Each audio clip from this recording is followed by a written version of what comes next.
Colonial American settlers cleared 300 million acres of forest between the 1600s and 1920, and they did it by hand with axes.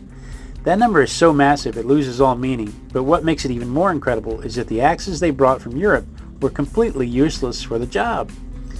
European settlers showed up with small, lightweight hatchets designed for coppiced trees that had been cut and regrown for centuries. Those trees measured a few inches across. American trees measured 5 to 6 feet wide, sometimes bigger. The tools failed spectacularly, so blacksmiths had to completely redesign them with narrower cutting edges and heavier poles. By the late 1700s, you had regional patterns with names like the Connecticut axe, the Maine axe, the Michigan axe, the Pennsylvania axe. It never occurred to most people, including me, that axes would need to be redesigned and reinvented, but they did. They didn't just chop all the trees down either. Settlers adopted a Native American technique called girdling, where you cut a ring through the bark about an inch deep all the way around the trunk. The living portion of a tree is only that outer inch, so if you cut through it, the tree dies standing up. It dries out while it's still vertical, and then it becomes way easier to process for firewood or building lumber. Colonial settlers girdled most of the woodland from New Haven to Deerfield between 1650 and 1750 using this method. Every new settlement built had a sawmill as one of the first structures. You needed lumber for everything. The best mills used streams for water power with a series of gears to run the saw blades. If you didn't have a stream, you had to have people or donkeys walking in circles all day pushing the mechanism to turn the blade. Kind of like that Wheel of Pain from Conan the Barbarian.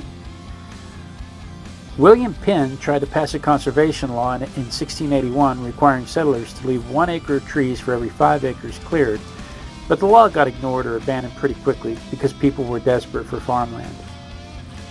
A typical farm was about 60 acres, but they only cleared about 20 acres of it for actual use.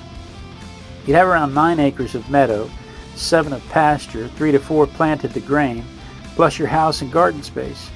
The remaining 40 acres stayed as woodlot and swamp. They needed the timber and firewood, obviously, but they also needed land where deer and rabbits and foxes could live, so the family had something free to hunt. Venison didn't cost money the way raising cows and chickens did, and venison tastes really good.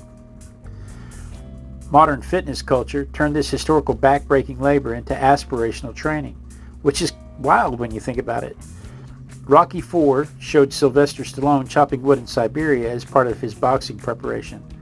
Chris Hemsworth used sledgehammer exercises and functional training to bulk up for Thor in the Avengers films. Boxing legends like Floyd Mayweather, George Foreman, Max Baer, and Ernie Shavers all chopped woods to build explosive power. Now CrossFit gyms have big tires set up that you can hit with sledgehammers as part of your workout routine. Companies like ChopFit created specialized training axes with uneven weight distributions specifically for core strengthening exercises. The axe throwing recreation industry exploded from a backyard hobby to a $336 million business. Some friends in Toronto started throwing axes and stumps for fun in 2006. By 2011, the first commercial indoor venue opened up. Google searches for axe throwing increased over 800% between 2016 and 2020.